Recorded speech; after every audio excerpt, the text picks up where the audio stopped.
I'm Tim Kittro, and here to bring home the bacon are Big Ryan the Fat Guy. I really don't have anything funny to say this time. What's up, YouTube? NFL Week 17 picks against the spread video for the 2020 NFL season. Fat Guy, we are 120, 117, and 3 for 2020. Good for 50.6%. Not our best year, but we are still 52.2% long term, which is what matters more to us. Fat Guy, on to the early slate of games. The Atlanta Falcons travel to Tampa Bay to take on the Buccaneers, who are 6.5-point favorites at home. 74% of early bettors on the Bucs. Who you got? Well, I mean, it's pretty classic who we're going to go with here. It's a divisional game. I get 6.5 points. I can take the Atlanta Falcons. 26% of bettors making this a contrarian play. And I don't mind the Bucs.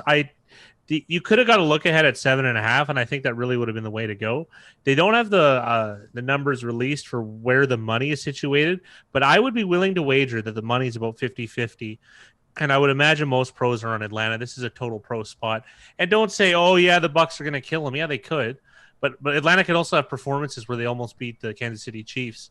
The Bucs, on the other hand, they have a very strong recency bias considering they destroyed a Detroit team that was not prepared. And the Bucs have a lot of star power, and that has made them a strongly bet on team by the public.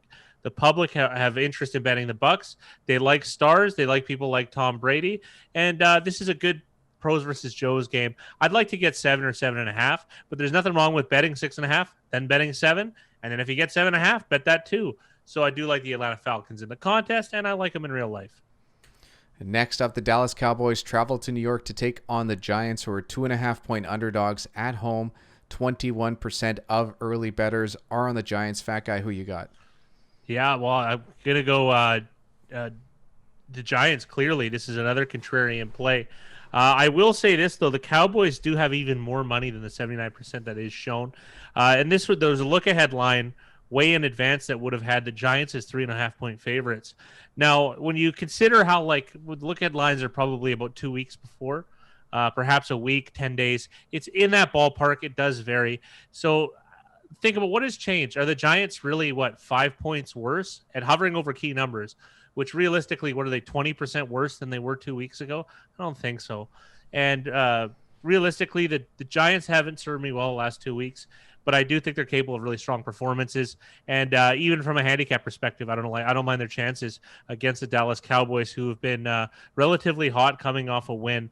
So they have some early pro money, and they certainly have Joe money. The Cowboys are having a bit of a resurgence, as things tend to do. They started off awful, and things kind of end up around average. Over a long enough timeline, everything ends up average. The Patriots will have won the same amount of Super Bowls as the Browns. Believe it or not, if there's enough NFL seasons, that will happen. Trust me. But anyways, I'm going to go with the New York Giants. And despite having a ton of money on the Cowboys, in addition to volume, but I do think the book could end up taking exposure on the Giants. And if that's the case, I'm okay with that. If I have to side with the book and I have to lose with the book, then I'm going to do so. Give me the Giants. Give me the 2.5 points. In real life, I'm going to hope to get 3, considering why wouldn't there be a line movement, considering there's so much action on the Dallas Cowboys. Although I believe 2.5, you probably have to pay bad juice, which I guess in a way would indicate a line to shift 2-3. So I don't see why I couldn't even get 3.5 in real life with the Giants. So Giants definitely in the contest. But this is another thing why our record could be better. I don't like this line. I wouldn't bet this line 2.5. In real life, I would bet a 3.5. And then and you're gonna say, what is the difference between 2.5 and 3.5? I'm not gonna bring up my chart here, but it's significant. It's significant. It's a few percentage points. And what does that mean over the long run? It means everything. Think of this if you were a stock trader. You could bet on Sunday at 12:59 p.m. Eastern time, and then 3 hours later you could make 3 or 4%. The guy would lose his mind. They don't exist. That's why there's limits on these things. And believe it or not, there will be value on the Giants, especially if you get them at 3.5 points. Give me the Giants. Give me the points in the contest, and I'm going to wait for it in real life and try and get a better a positive line movement. Jets, Pats. Pats are 4.5-point favorites at home. 52% of bettors are on the Patriots. Fat guy, who you got? Well, I really think this is a 7 game. Now, there is some issues. Even the Pats aren't passing my eye test. Cam Newton doesn't look good. I would probably start Jared Stidham, but they should finish strong here. The Jets, this is the weirdest thing in the world, is it not? The Jets were getting juiced. Like, they had way too many points they were given. Way too many. And now I don't think they're given enough. It's amazing. It's recency bias. Believe it. You beat 2 double-digit dogs and you win 2 games in a row, and now you're not a bad team. He's still a bad team. Not that the Patriots are blowing anyone's hair back, but 4.5 points, I really don't mind laying this at all. And this is after watching a really disgusting performance against the Buffalo Bills on our live stream. Be happy to join us on Sunday evening. So I do like the Patriots. I don't mind laying the 4.5 points. And I think that the market does favor it. There is more money on the Pats per better than on the Jets, significantly, actually. So I do like the Patriots, and I don't mind laying 4.5. Vikings, Lions. Lions are 6-point underdogs at home. 61% of bettors are on the Lions. Fat guy, who you got? Well, I'm not a fan of laying points. Like, it's not a thing I like doing, but I'm going to do so here. This is one of those ones. It would be for the contest, kind of like how I said Cleveland was a fun one. This one I don't have a lot of market insight that makes me love it one way or another, but I think this is probably just the best way of going is laying with the Vikings. You know, they both had putrid performances. One you could blame on more topical things, i.e. Matt Stafford not playing, whereas the lack of effort from the Vikings in that New Orleans Saints game was like astounding. It really was. But that's not going to sway me anyways. But mind you, it would deter me from betting. I'll tell you that much. I really don't like this game. It's purely a contest pick. I'm going to lay the 6 points with the Minnesota Vikings. Steelers, Browns. Browns are 6.5-point favorites at home. 29% of early bettors are on the Browns. Fat guy, who you got? I really like the Browns here. You're going to go, oh, fat guy. Why are they 6.5-point favorites? Well, this is week 17, everybody. It's the weirdest week of the year. It's often the hardest week of the year. And so this line got released by Pinnacle, which is the strongest sports book in the world, at 6.5 Browns. Why do you think they would do that? Do you think that Pinnacle doesn't know that a regular, healthy Steelers team is not even close to 6.5-point dogs against the Browns? What do you think that would be, this standard line? Steelers minus 3.5, Steelers minus 4.5? Big Rye? I was thinking either Steelers minus 2.5 to a pick 'em, but the whole point is that Steelers would not be underdogs in almost any scenario in our head. There's no way. So what does this tell me? It tells me Mason Rudolph is going to be playing quarterback. That's step 1. Step 2 is it's going to go even further than that, because I don't even think it's worth as many points, because I think this is a 10-point swing from actuality. So if I'm going to be betting against Mason, if Mason Rudolph's playing quarterback and perhaps a plethora of backups, I'm going to roll with the Browns here. And they're going to say, oh, yeah, it's a must win. But you really think that the Steelers want to let the Browns in the playoffs? No, it's not. Must win has nothing to do with it. What does have something to do with it is that this is a good early line, and it might have legs, and the Browns might become large favorites because they're playing a backup team. Nothing's been announced. That's why you have to be a little bit sharp on jumping on these early, and this is an early line. I like the Cleveland Browns, and I like them considerably. Next up, the Baltimore Ravens travel to Cincy to take on the Bengals, who are 11.5-point underdogs at home. 35% of early bettors on the Bengals. Fat guy, who you got? You know the drill. Double-digit dogs at home, divisional game. I understand that I'm going to get a lot of these wrong, but I'm going to get more right than I am wrong. And that's why it's a pure math game. We do this in volume. Do I really want to take the Bengals? Of course not. But I get 11.5 points. That's too many. That's just too many. And like we said, this is a volume-based decisions over results. I don't want to play the game where I'm right here and wrong there and do that jack me nimble, jack me quick garbage. Just get this. It's proven. It's mathematically proven over a long enough sample that double-digit dogs at home, especially in divisional games, cover even above the new standard juice of -105. So it doesn't even need to be more complicated than that. And this is another thing that I saw a tweet that was presented to me in the Discord, and it's something that I've really tried to stay away from all of these years, and I've been a bit better at it, I think, lately. Is anyone can give you any reason on why one team will be another. And what these sports talk shows is they put out a bunch of feelers, much like a oracle or a fortune teller. They're going to do these cold reads, and they're going to put out, oh, well, so-and-so is injured. Oh, they're on the road. The travel sucks. And what they're trying to do is they're trying to anchor you to a point and then make you go, yeah, that is the deciding factor. When any factor they bring up is already baked into this line, realistically.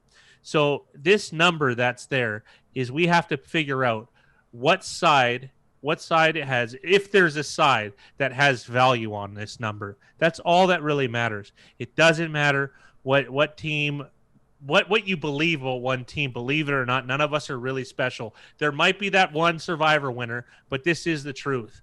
And 11.5 points is probably too many points in this game. And don't take the one sample of the game and just go, oh, well, that didn't work. It's not how this works. You do have to, as the 76ers would say, trust the process. Not that even worked either. Simulate this game a million times. It lands in the middle. It's probably somewhere in the neighborhood of Baltimore, 10 points. Is there a little bit of value on the Bengals? Sure. Could they lose by 30 and have to wear clown makeup? Yes. But we do this every week, and you take it in stride, and it's decisions over results. Next up, Miami travels to Buffalo to take on the Bills, who are 4-point favorites at home. 57% of early bettors are on the Bills, fat guy. Who you got? Well, we're going to go with Miami. It's I don't think but four just doesn't seem right to me at all. Like, I really think this should be less than that. I think it should be Bills 2.5, to be honest. And I get it. The Bills are really good. This is a really close game in my estimation. And you could say the Bills Miami is, there's frauds as a word, whereas really fraud is just a term to describe running above expectation. You could say the exact same thing about the Buffalo Bills. Even though I really love Josh Allen's performance, I thought they're great. But that's not kind of what we do here.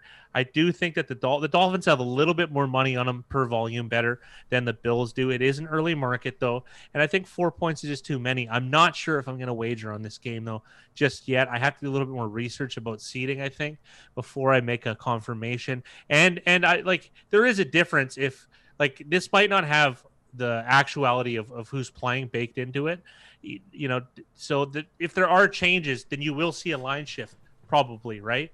So I'm going to go with the Dolphins. I'm going to take the 4 points, and I'm going to mull it over right after this video before I actually take them in real life. If I do, I like the Dolphins +4 for the contest. Next up, Seahawks travel to San Fran to take on the Niners, who are 4.5-point underdogs at home. 36% of early bettors are on San Fran. Fat guy, who you got? I'm going to go with San Fran again. Now, 30% of bettors, but there's a whole whack more money on the Seahawks. And the books look like they're going to take exposure on San Francisco. Mind you, to combat exposure, what they might do is increase the San Francisco line to an acceptable amount where they're going to get a bunch of buyback. Because I like San Francisco at 4.5. Don't love it, but I slightly like it. Imagine if I got 7.5, I'll bet enough money to thump a whole whack of casual bettors, and that's how the betting economy works. It's just how the markets work. You're going to get people to do those sorts of things. And also another interesting fact, I think, is the book is also priming not to get middled, because imagine if they moved it to 7.5. But the majority of bettors to balance, but the majority of bettors on Seattle still had Seattle -4.5, and then the book could lose on numbers 5, 6, 7. Like, this doesn't really happen because they have data and they understand how these movements work, but that's a possibility. So that also gives me more of an inclination that people are going to be buying Seattle at 5. People are going to be buying at 5.5. People are going to be buying at 6. People are going to buy at 6.5. It almost resembles the market between Seattle and Philadelphia, if you guys remember that, with that really infamous ugly garbage time finish. You remember that one, Big Ryan? Hell yeah, I remember that one. Yeah, there we go. You just gotta. I have a button here down. You can't see it, so I just push it and it shocks him, and then he iterates one of those preordained recorded messages, and that was one of them. So I'm going to take the 49ers in the contest at 4.5, and I'm going to see if I can get a little bit better of line. Because like I like to say, if the book wants me to do its favor to mitigate its risk, then they're going to have to make it worth my while. There is one interesting thing I do need to add. If they hold the line here at 4.5, and everyone in their dog bets Seattle, that tells me that it looks too good to be true. And like, why would they can control market and pricing. Why would they take all of this risk on a team? And that would make me really, really, really like the Niners. And you're going to be like, why can you change your opinion so much? Because as we're getting a little philosophical this last week 17, but you don't know what you don't know. The guys that really know, like, you don't know the true nature of the health of some of these players. You don't know what's going on in the background. None of us know. Are there guys that know? Sure, and they pay for that information. And that's what I like to do, is try and figure out where those guys are putting their money, and I want to follow just a little bit behind. That's what I try and do each week, because doing their job is incredibly difficult, and that's why it pays so well to be at the top of the heap, because it's one of the hardest markets to beat, and to beat it every year gets more difficult. And so the amount of money they spend in R&D and time is unbelievable. So those pros at the top, we can't get a sniff at them, but if we can figure out where they're putting their money, we are going to be able to profit a little bit on this side. A little bit parasitic, if that's even a word, but it is the idea. Next up, the Arizona Cardinals travel to LA to take on the Rams, who are 1.5-point favorites at home. Only 5% of early bettors are on John Wolford and the Rams. So, Fat Guy, who you got? You know what? I'm going to have to make this is so difficult here. Well, just for contest's sake, we'll take the Rams minus 1.5. I don't think this is fully matured yet, because Jared Goff isn't playing. Like, it has to have been pulled down from some books here. Like, this has to be a stale line. Well, we talked about this in the membership opening lines video, because this opening line was supposed to be Rams -4, and you and I predicted that line was going to move to Arizona -4 with the news of Goff not playing. So I think even you and I are a little bit surprised that this line is set at -1.5, and it's got us scratching our heads wondering what do people know that we don't know that still makes the Rams favorites even without Jared Goff. Absolutely. I don't see it up on Pinnacle, though, so that is one thing. So I like to use that book as a benchmark, and I'm not trying to give it a ringing endorsement. It is the best sports book in the world. It really, really is. And so I still think, like, if you got Cardinals +4, I think that was a home run. I don't understand what this 1.5 is. And this is why the contest, it's a great measuring stick, but there is some difficulty that you are forced, gun to your head, to pick every game, right? So, I mean, for argument's sake here, we're just going to take the Rams.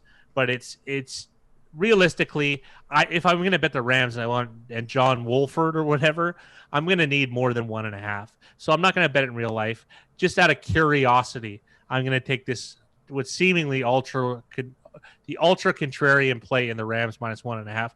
Who knows though? Because McVay, I believe if he wins and he's in, and I could see the Rams pulling out every stop to win this game if need be. So for the contest, and I'm the most enjoyment of the week, I think this is about the most interesting game that we've talked about so far from a viewing perspective. So I'm going to take the Rams. I'm going to lay the 1.5 points. Next up, Jags travel to Indy to take on the Colts, who are 14.5-point favorites at home with 70% of early bettors on the Colts side. Fat Guy, who you got? Well, I'm going to take the Jags again, and I'm going to take the 14.5 points. A lot of pro money on them last week. And guess what? The pros lost. Chicago blew them out. It happens. I bet the Jags in real life at 14, and I'm going to bet them again at 14.5. And why are you going to go, oh, yeah, well, they don't want to move draft positions. They have it locked in. And even if they could move the draft position by a loss, the guys people still show up to play. They're professional athletes. And you can still lose a game by 10. You realize that, right? Like, don't forget, too, They could even win this game. It's a low probability, but look, they won in week 1. It could happen now. I highly doubt it, but I think 14.5 is unreasonable. That's too many points. Like I said, it's not that complicated. It's much like the Cincinnati game. We're going to beat it in volume. You know what I mean? And this falls in that volume. It's a double-digit dog in a divisional game. 14.5 points. Key number 14. Key number 13. Very key number 10. You're getting a lot more points than that. And what incentive do the Colts have to win by more than 2 touchdowns? 0. Could they win by 40? Absolutely. But 14.5, we know this. We know this is too big a number. It does. You can have a feeling about it, and one way or another, but we have to take the long approach. That's the way. I like math, and I respect math and the law of large numbers, and I believe in it. So we're going to take the 14.5 points, and we're going to be taking the Jacksonville Jags. Titans, Texans. Texans are 7.5-point underdogs at home. 56% of early bettors are on the Houston Texans. Fat guy, who you got? Speaking of key numbers, 7.5. You had me at 7. You know, you had me at hello. I don't even know what movie that is. Jerry Maguire. Well, you kind of look like Renee Zellweger with a mustache, so I guess that works. I'll be taking the Houston Texans. I'll be taking the 7.5 points. I think this is a really nice number. 7.5, Houston, perfect. I get the hook. I get the extra half on the 7, and I think this could be reasonably close. The Texans have played very horribly, and you know another too. Speaking of effort level, J.J. Watt calling out his old team, and perhaps we could get a performance here. I don't think it's unreasonable. I do like this line, 7.5 points with the Houston Texans, and the market's kind of split, so it's not like a slam dunk from that perspective. But I do think that in this spot, it is profitable long-term to take this 7.5 points. Not to mention the look-ahead line had the Titans at -4.5. Now, most of the money is on the Titans, but that could be money from the 4.5-point look-ahead line. And think about it, 4.5, I like the Titans. 5.5, I like the Titans. At 7.5, though, with 7 being such a key number, I like the Texans. And like I said, we bet the number, not the team. 7.5 is a large number. Give me the Houston Texans in divisional matchup. Next up, the Raiders travel to Mile High to take on the Denver Broncos, who are 2-point underdogs at home. 14% of early bettors are on the home Denver Broncos. Fat guy, who you got? It's the contest, so I have to take a team. In real life, I want to take the Broncos, and I want to get it at 3.5. But since the number is 2, I bet the number. And I'm going to be taking the Las Vegas Raiders. There's a reason there's all this pro money and Joe money, is because the Raiders were 2.5 point. They were 2.5 point dogs, and then the market pushed it so far, so rapidly to 2-point favorites. Now, I will say this: that's a 4.5 point swing, and that could be monumentous swing. It could be a very large swing. I can't even use words right now. Being very verbose. See, I don't even know if that's a word either. It's between 2.5 favorite, 2.5 point underdog. The win probability isn't largely like very different compared to, say, other key numbers. If you went from like 2.5 to 6 or 7, like that's a massive key numbers.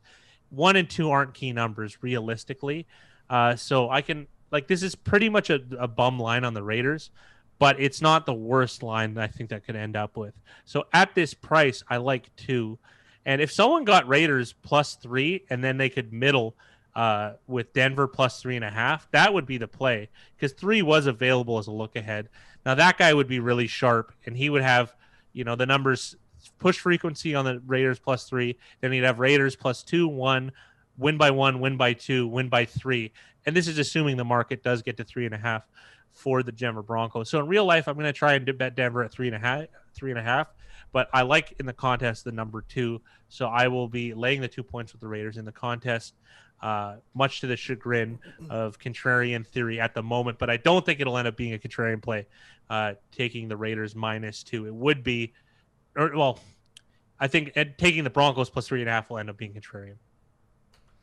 Fat guy, next up, the Chargers travel to Kansas City to take on the Chiefs, who are 3.5-point underdogs at home. 24% of early bettors are on the Chiefs. Who you got? Well, I'm going to be taking the Chargers here.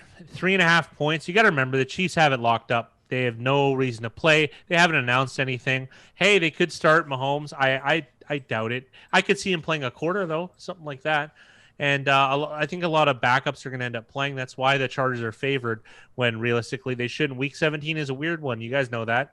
So 3.5 points. I don't mind laying in a spot where Herbert probably wants to get some redemption. And same with Anthony Lynn. He probably wants to finish with a win, especially against the rival Chiefs. That would work out. But again, those are all just talking points. This market is early favoring the Chargers, but there's a whole thwack of money. It's got pro and Joe money on it. But I do think that it's early enough where it's reasonable, right? Like if this line could really have legs. Week 17 is weird. I could see this going Chargers all the way to 7. Honestly, but we'll see if the public does get fooled and bet Kansas City. I mean, backups, I've seen in week 17 backups do okay, but this indicates to me that the book doesn't believe that Mahomes is going to play very much, if at all. So I'm going to be taking in that case the Chargers against perhaps the Chiefs backups. Fat guy next up, the Green Bay Packers travel to Chicago to take on the Bears, who were 5.5 point underdogs at home. 40% of early bettors are on the Bears. Who you got? I quite like the Bears here. 5.5 is great. I'll probably buy here, and I'll buy all the way as high as it goes, more or less. Bears having some nice offensive performances, but Green Bay is the most eye-appealing team in the league. They keep getting blowouts, and that should allow for some recency bias. People thinking that Green Bay are perhaps better than they are. Are they better than the Bears? Absolutely. 5.5 points better in this situation? I don't think so. I do like this game quite a lot. I like the Bears, and I think the market favors the Bears as well. They are getting they have 4 times the money Green Bay does, despite only having 40%, and they just got updated 32% or 38% even. So, I mean, there's a lot of pro money on the Chicago Bears, and I think that it'll continue to flow against Joe money. This is a good pro versus Joe's game. Give me the Chicago Bears. Next up, Saints travel to Carolina to take on the Panthers, who are 6.5 point underdogs at home. 61% of early bettors on the Panthers. Fat guy, who you got? Here we go. Divisional game. I'm getting 6.5 points. In real life, I'm going to try and get a better line, like 7 or 7.5. You could have got Saints at 5, I believe, earlier, so it already has moved. So I didn't mind the Saints maybe at 5, but Panthers I want to get, and I want to get them at 7 or 7.5. In the contest, I'll just take Carolina, even though like this is a bum line, I think, for Carolina. Because if it doesn't hit this is the other thing, too. I don't have to gamble. I don't actually like gambling. Sounds like I do, but if it doesn't get to the number I want it to, I just don't bet it. It's that simple. So I want to take the Panthers, but I want to get 7 or 7.5. I'll buy a little bit on 7. I'll buy big if it goes to 7.5. And all of this matters. The percentage points adds up. It is very, very important to line shop and be patient and diligent. Nobody forces you to gamble but yourself. You are in control. Take the Panthers, perhaps, if you like. If you like the Saints, 6.5 might be an okay line. This is probably pretty close to what it is. 7 and 7.5, I think, favors the Carolina Panthers. So I'm going to be waiting in real life, and I'll take the Carolina for a contest pick. And then Sunday Night Football, we have the Washington football team traveling to Philly to take on the Eagles, who are now 1.5 point underdogs at home. 32% of early bettors on the Eagles. Fat guy, who you got? I'm going to be honest. I have bias about this game. I'm not sure who I want to buy. I mean, my bias is I like the Redskins in this game, or the football team rather, and I'm going to take them in the contest. I'm not sure if I'm going to bet on them in real life. If anything, the Eagles are starting to look almost more attractive, Big Rye, from a betting perspective. Wouldn't you say? Well, it's one of those things. I like how someone mentioned that teams in must win against the spread over the last few seasons are 40%. And I know that's not like a trend that's going to just stay forever, but lines definitely do get inflated. This opened at Philly -1. It's been moved to 1.5. 68% of the public are on Washington because obviously they have to win to get in. So logic for them is that Washington is going to dominate. Philly's going to barely show up. They don't care if they play well. They want to lose for their draft, like whatever you want to anchor on. We're just going to go off the market, though, and at 1.5, there probably is some value on the Eagles at home. Yeah, absolutely. But like I said, this is a contest pick. I want this to happen. I like the team. I like Alex Smith. I like the D-line. So for a contest pick, it's just going to be the Washington Redskins. But chances are I'm more likely to bet the Eagles if they end up getting, if they get more points. You get 3, I'm probably going to take the Eagles. As it stands, though, it's just purely going to be a contest pick. And let's go Washington. I'd like to see them in the playoffs. Me too. On to the lightning round. Atlanta at Tampa Bay.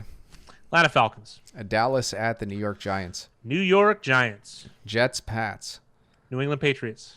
Vikings Lions. Minnesota Vikings. Steelers Browns. The playoff-bound Browns? Sounds weird. Ravens Bengals. Cincinnati Bengals. Dolphins Bills. Miami Dolphins. Seahawks Niners. San Francisco 49ers. Cards Rams. Wolves Rams. Jags Colts. Jacksonville and the Mega Points. Titans Texans. Houston Texans. The Las Vegas Raiders and the Denver Las Vegas Broncos. Raiders. Chargers Chiefs. LA Chargers. Green Bay at Chicago. Chicago Bears.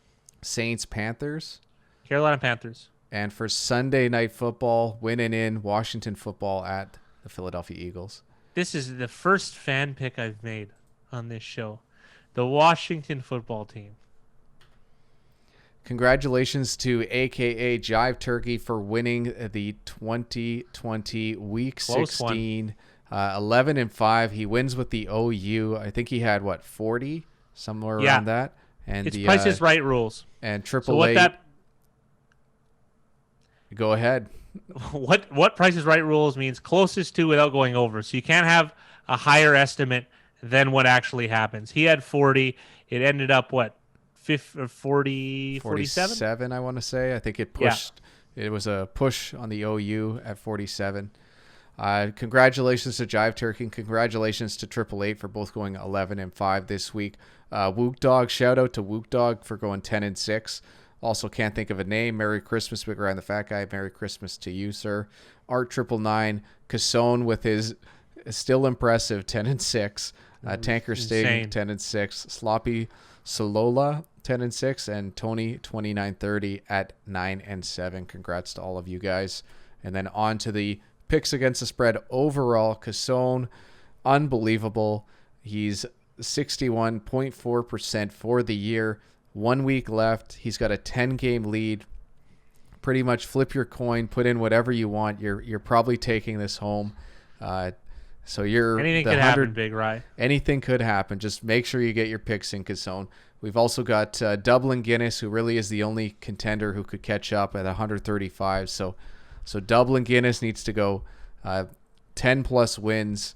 It'd be interesting to see a tie. I guess we have to come up with an overall tie break, but I guess it would just be the Week 17 OU. So you two pay attention to that if you are so unlucky or very lucky, depending on if you're Cassone or Dublin. Everyone else, though, Satuple, Mad Capper at 131, Billy 369 at 129, Flea Bit, Peanut Monkey at 128, aka Jive Turkey jumps into the top 10 with his impressive performance at 127 wins. Jamie with Show Me Your Touchdowns at 126, and Wook Dog and Mickey very, very strong. Everybody in the top 10 is beating even minus 110 juice, which is very difficult to do. And then on to the JS715 and name of the week. We'll start off with the honorable mentions. Why do I keep picking the 49ers? I mean, we know who this is. It's a regular contributor. It's one of our favorite viewers, and he's got a good point. All I want for Christmas is to go 16-0. I would love that. I went 0-18 on Christmas. It's a long story. Elevated volume. Deal with it, fat guy. Yeah, you're right. Jingle bells, fat guy smells. I mean, I like to think I bathe at a regular interval, but hey, I could go nose blind. You know those commercials. Merry Christmas, Big Ryan, a fat guy. Not everything needs to be an insult. So Merry Christmas to you. Sample size matters. We don't need to expand on that, but I'm going to let everyone just read this last one after sample size matters. I don't want to get a flag, but it's up there. And I want to know Jones Barbecue and Foot Massage. Where is this place? This went right over my head, but I want to know more about it. So let me know in the comments section. This is the JS715 Name of the Week. Whoa, kaboom! As Tim Kitzrow said, the JS715 Name of the Week, Haskins Harden Strip Club Ratings Index. Now this refers to it's pretty clever, a Reddit post where someone tried to pretty much do like an XY graph on Harden performances compared to strip clubs in the area, or prominent strip clubs, considering he is a regular patron. And Dwayne Haskins seemed to be in the same ballpark, although I don't think his performances are nearly on the level of James Harden's, despite the lack of defense from, I guess, either of them realistically. So this is a really fun one. Haskins Harden Strip Club Ratings Index, a very clever name of the week. Remember, guys, you can make your picks for Week 17 at BigRyanTheFatGuy.com, and there is $100 prize for most regular season wins. That's it, Fat Guy. That's Week 17 picks against the spread in the book. Technically, Weeks 1 to 17 are done, but we still have the playoffs. We're still going to have the playoff picks. Guys, we're doing daily playoff futures as well. So I'll add this in there for anybody that's still watching. If you do join the membership, we're going to have an NFL playoff futures sheet that we offer with the membership, where you guys can put in your own information on how strong you think the teams are, what the home field advantage is, and that's going to be able to calculate out the future odds for you as far as AFC Championship games, NFC Championship games, as well as Super Bowl futures. So keep your eye out. We're going to be putting a video out shortly, hopefully in the next few days. More importantly, the sheet is more of a playoff matrix in that it'll be able to compare it to actual odds and tell you where there's value. So it's based on what you input, but it is it could be financially fruitful for those that are so inclined. Yeah, you also can put in your bankroll. You can put in the Kelly criterion percentage, so you really get a good idea of how aggressive you want to be and what would be considered a strong bet or a weak bet. Also, guys, we got the NBA videos. We put them out daily. We're trying to get them out about 4 or 5 hours before tip-off for the 4 p.m. Pacific, 7 p.m. Eastern time games. So keep your eyes out for those market videos. We're going to be all learning together on what's considered strong market plays for Absolutely. The NBA. But good luck in your Week 17 picks.